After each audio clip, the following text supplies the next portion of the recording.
Hey guys, Assalamu alaikum wa rahmatullahi wa barakatuhu. So chapter 21 continues with Surah Al-Ankabut, and the chapter begins with Allah telling us to recite the Quran, pray Salah properly, and make zikr.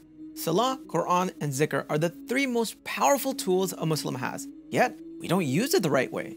It's like a flashlight. It's dark and you need to see, and you're using the flashlight, but you're not using it right. You're using it on the lowest setting and it's barely on. But imagine, if you use the flashlight properly to its full settings, you could light up the whole house. If you don't pray, then start praying. And not only that, understand what you're praying. The better your salah is, the closer you will feel to Allah. And we definitely don't read the Quran as much as we should. It's Ramadan right now, which is probably the only reason why most of us are even here right now. But after Ramadan, we should do our best to make a habit of reading even just a verse a day. One verse, that's the least we can do. And definitely continue understanding the tafsir of the Quran. Start looking into hadith. And lastly, zikr.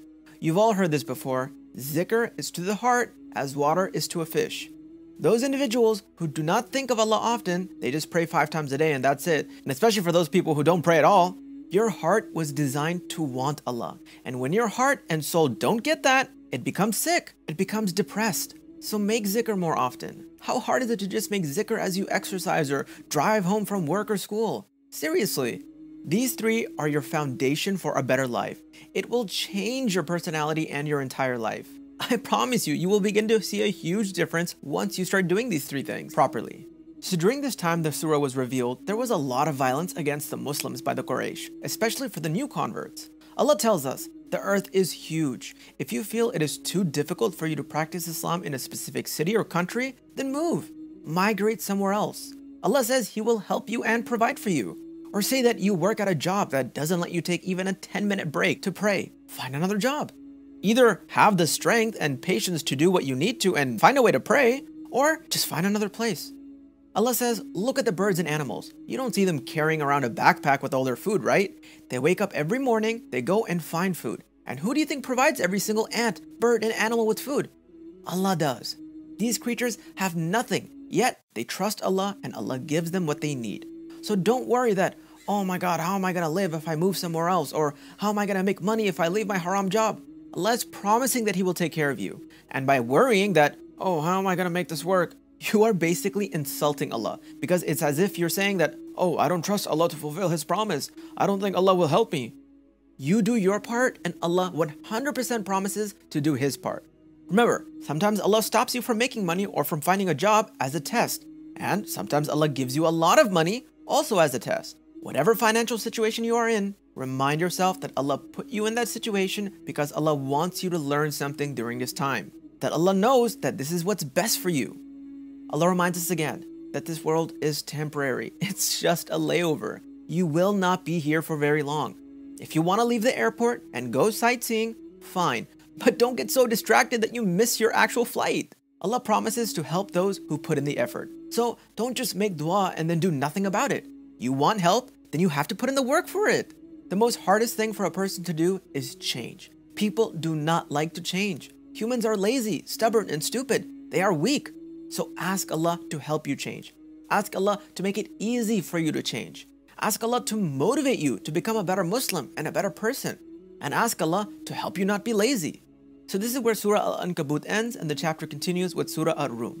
So this surah was revealed 8 years before the Battle of Badr. And during this time, the Muslims were dealing with their own problems in Mecca, and the Christian Romans at the time were fighting their own battles in a different part of the country. The Romans were also fighting idol worshippers, Persians. And they were losing pretty badly. So the Quraysh, they rubbed it in the Muslim people's faces.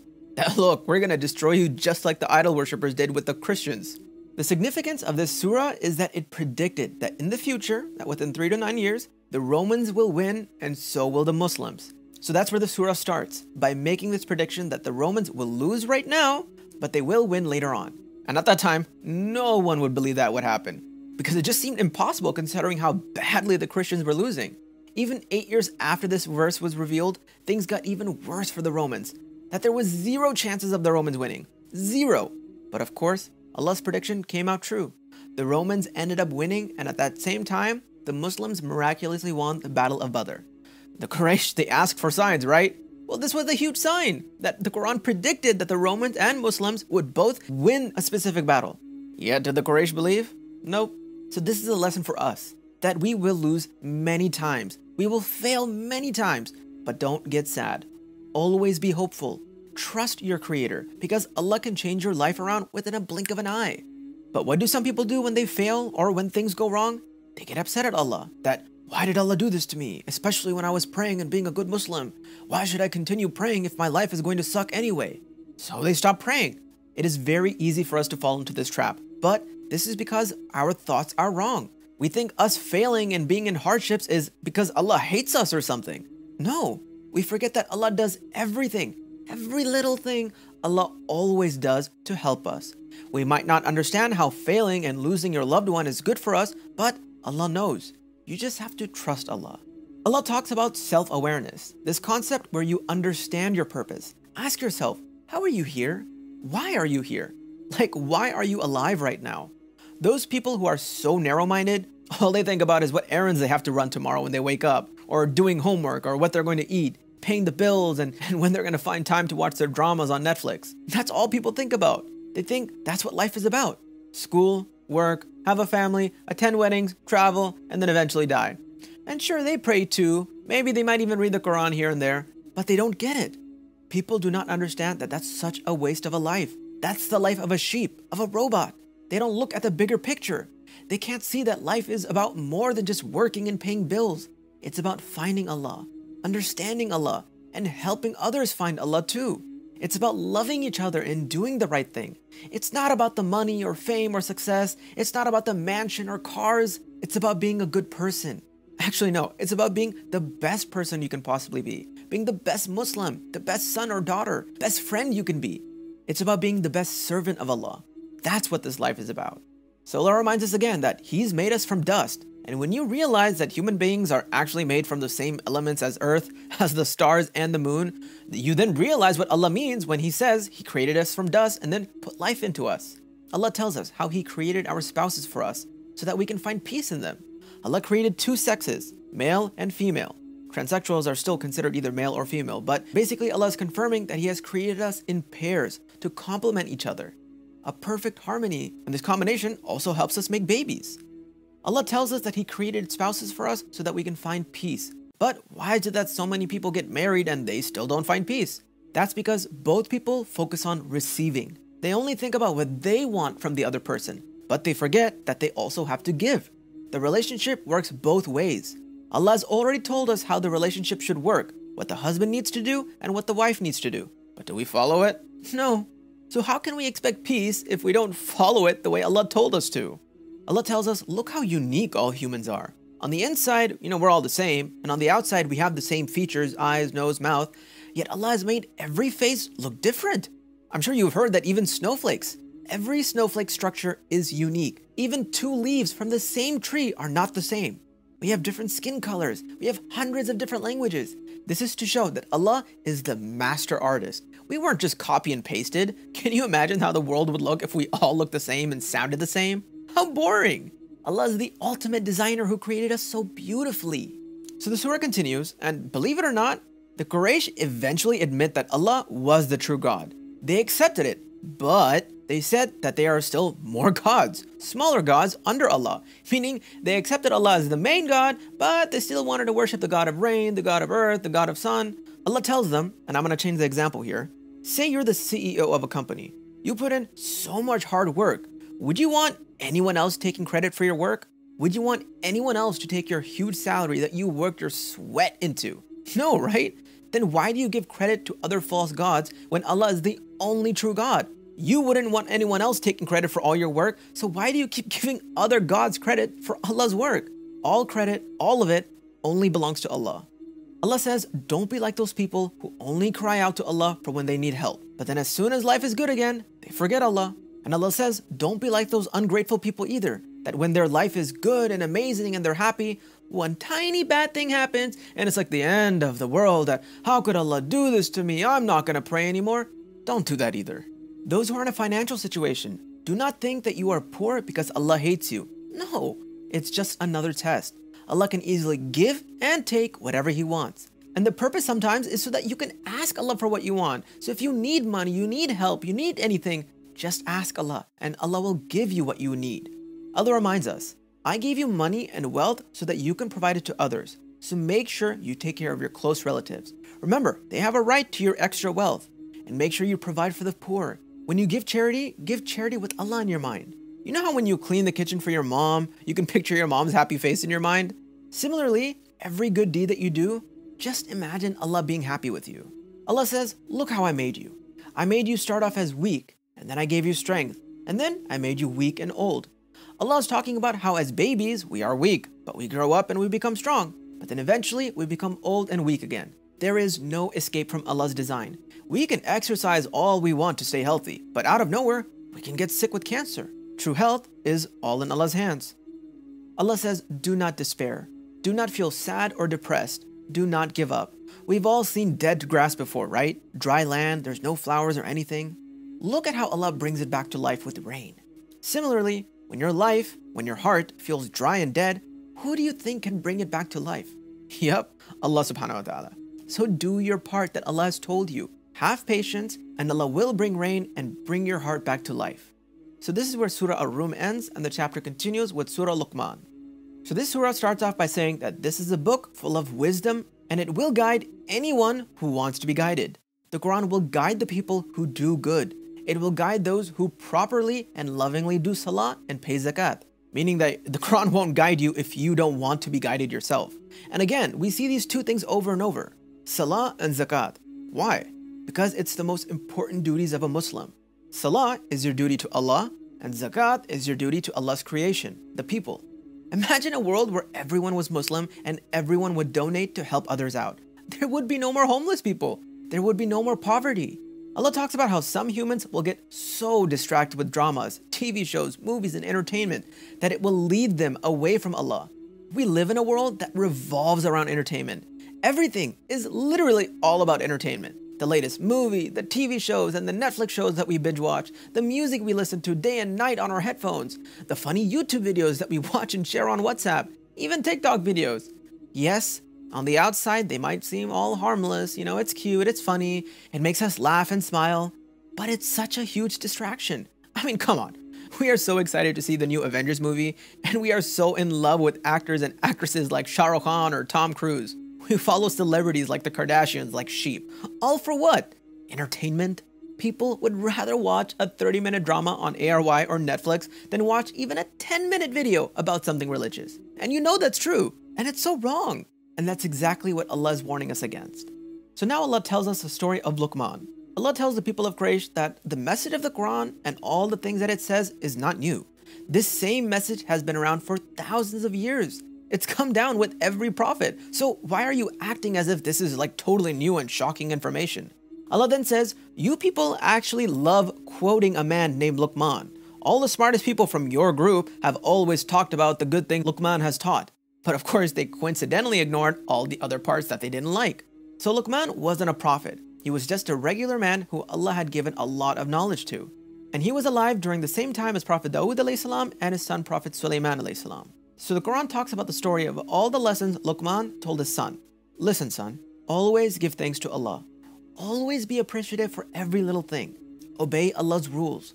Never worship anyone else except Allah. Always be good to your parents. Always obey your parents unless it's against Islam. Always remember that Allah knows everything. He can see and hear your every thought. So always be conscious that Allah is watching and listening to you. Oh son, make salah because it will be your greatest tool in surviving this world. Oh son, do not be arrogant or prideful. And don't be like a donkey whose sound is annoying. Meaning, don't be so loud and obnoxious. Compose yourself and be proper depending on where you're at. Allah says, do you people really not see or realize all that I do for you? There are many visible blessings we have, such as our health, our wealth, our house and stuff, but there are so many invisible blessings that we don't even know about. I can't believe I'm saying this, but have you guys seen the meme where a person is walking and there are angels all around that person fighting off evil? And the quote says, you don't even realize what God is doing for you? That's exactly it. All the accidents He saved you from, all the bad things He stopped from reaching you, how there are angels always guarding us from harm. Heck, we even don't even think about the blessings of how our own lungs can filter out oxygen and help us breathe. There is so much that Allah does for us, and yet people still question, does Allah really exist? Yet some people would still rather follow the wrong stuff their ancestors have been following over generations. So, O people, fear Allah, fear the Day of Judgment, and do not let this world distract you. Do not let the people of this world distract you. So this is where Surah Luqman ends, and the chapter continues with Surah As-Sajdah. So this surah was revealed in a much earlier period of Islam. So at this time, people were still shocked to hear the things the Prophet Muhammad ﷺ would say. People, of course, were offended that the Prophet is basically saying that they've been doing things wrong all their lives, and so have their grandparents and forefathers. So of course, they were suspicious, they doubted him, and they made up a lot of theories as to how the Prophet actually came up with these new rules. So the surah starts off by saying, this book, the Quran, is without a doubt from Allah. It isn't just stories, it's not magic or poetry. These are Allah's words that are sent down to guide everyone. Allah reminds everyone that Allah created the universe to test us. Allah controls everything. Allah takes care of everything, from the food the ants eat, to the air that we breathe, to the breeze that we feel when we walk outside. Allah controls all of it. Allah knows about every atom, every deed, every action. And when the angels of death come to take out your life, we will have to answer for those actions. Even that dirty look you gave someone who cut you off while driving? Yeah, every tiny deed you will have to answer for. Allah tells us how He created humans from clay. Allah is giving this example again to show us that, look, as to how He makes the universe work. To show us that, look around you. This is what I'm doing for you. All of these things you take for granted didn't just happen by accident. Allah is saying that I did them. So use a little common sense if you're so smart and accept Islam. Stop worshipping your idols who can't even make the wind blow a certain direction. Allah is warning us that on the Day of Judgment, the guilty ones will beg to go back in time, but by then, it'll be too late. This is why Allah punishes people in this world. Hardships are meant to wake us up. They force us to think and reflect. What am I doing wrong? So this is where Surah As-Sajdah ends, and the chapter continues with Surah Al-Ahzab.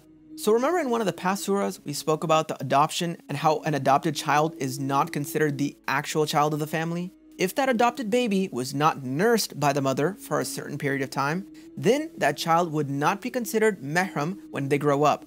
Meaning the mom would have to cover in front of her adopted son, and the daughter would have to cover in front of her father. It's a bit of a complicated thing to understand. Islam heavily encourages the taking care of orphans, and their process of adoption is more like a sponsorship. You are allowed and encouraged to take care of any child. It's extremely blessed to do so, but they are still not considered your blood-related child. They do not have the same rules that apply to them. Meaning, slaves were also adopted as their son or daughters of a family, but that did not give them inheritance right of a blood child. In essence, we are all brothers and sisters in Islam. So when you sponsor a child, the label of son and daughter is just basically a label. So for example, the brothers and sisters from the mosque, they cannot come up to you and be like, you owe me this portion of your money because I am your brother or sister. No, right? They are your brother and sister in Islam, but because they are not blood related to you, they do not have those same rules apply to them. Allah is trying to make a point that adopted children are not the same as your blood children. They do not have the same rules that apply to them. So Allah had commanded the Prophet Muhammad ﷺ to marry his adopted son's ex-wife. So Zayd was previously a slave of the Prophet, peace be upon him, and he was given the option. Either he can go free or he can become the adopted son of the Prophet, peace be upon him. And he chose to be adopted. In Islam, a man is not allowed to marry his son's ex-wife, but this rule does not apply to sponsored children. And Allah specifically gave this command to the Prophet ﷺ so that he can make this point to the people, that sponsored adopted children do not have the same rules as blood children. As difficult as it is to wrap your head around the reasoning behind this, remember, trust Allah's wisdom. We might not understand what the big deal is, and it maybe sounds unfair to us, but remember, Allah knows best. So Allah starts the surah by saying, O Prophet, fear me. Don't worry about what other people will say about the situation. Because of course, the Prophet ﷺ knew how everyone was going to react to this. Just like the way we're reacting to this, society was going to react the same way. Allah reminds the Prophet, you have made a promise to Allah to obey and follow all the commands. And that is for all of us as well too. Us being Muslims is a promise to Allah to obey Allah. And those who break this promise will be punished. Allah reminds them about the Battle of the Trench, the Battle of Uhud, that was their second battle, where the Muslims were seriously outnumbered. All the non-believers gathered to form an army of 10,000 people. They came from every angle to attack. And so the Muslims, they created this huge trench in order to protect the city. In the end, of course, Allah did help the Muslims by sending an army of angels. But Allah says, remember when you Muslims were panicking before I sent the help? Allah's pointing out that the hypocrites, they didn't have faith in Allah. Once they saw the army, they wanted to go back to the city. They thought that, oh look, the Prophet, peace be upon him, and Allah lied about helping us. Where is the help? We're gonna get destroyed. So they ran away. Allah's trying to make a point here that yes, you will be put in many scary situations. That's the test. How strong is your faith in Allah when bad things happen? A weak believer loses hope in Allah, but a true believer remains strong. And of course, like we said, those who remained strong in their faith, they were rewarded. Allah sent the angels to win the battle for them. Even though it seemed impossible for them to win, Allah fulfilled His promise only because the true believing Muslims fulfilled their promise by not breaking their faith in Allah. So this is where chapter 21 ends, and Surah Al-Ahzab continues in chapter 22.